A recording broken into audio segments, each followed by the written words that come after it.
I have a question about drum tracking, Okay. and it's what's your approach about dampening toms and snares with like gel or these dampening rings? Because you Yeah. yeah, you talked about it, and yeah, haven't Yeah. found anything about it. Yeah. So I have to do that all the time. Those little moon gels, those blue moon gel things for snare are awesome.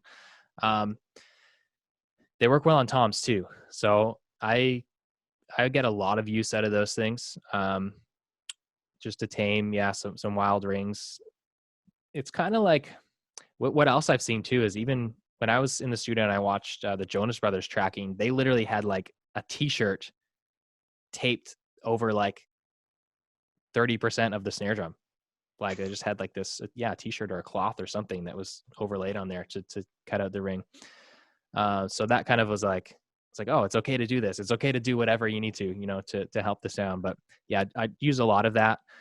You want to be careful though, like, because I've definitely been in cases where I deadened, the snare and toms a lot with either tape or moon gels. Tape doesn't really work that well, by the way. Moon gels definitely better.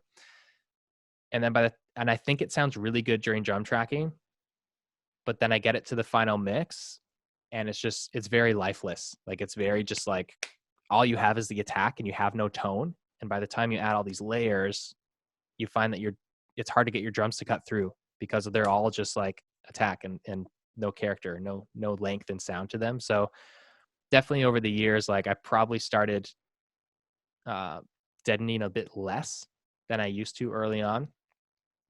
So that's something to keep in mind, especially like on the snare. Like to me, like I want to have a little bit of ring there because that kind of gives you that character and that life in the mix. And by the time you stack layers, you want to have something that has some length to it to get it to stand out. So yeah, it's you got to experiment with it. So short answer, yes, can be extremely useful, but make sure you don't go overboard there.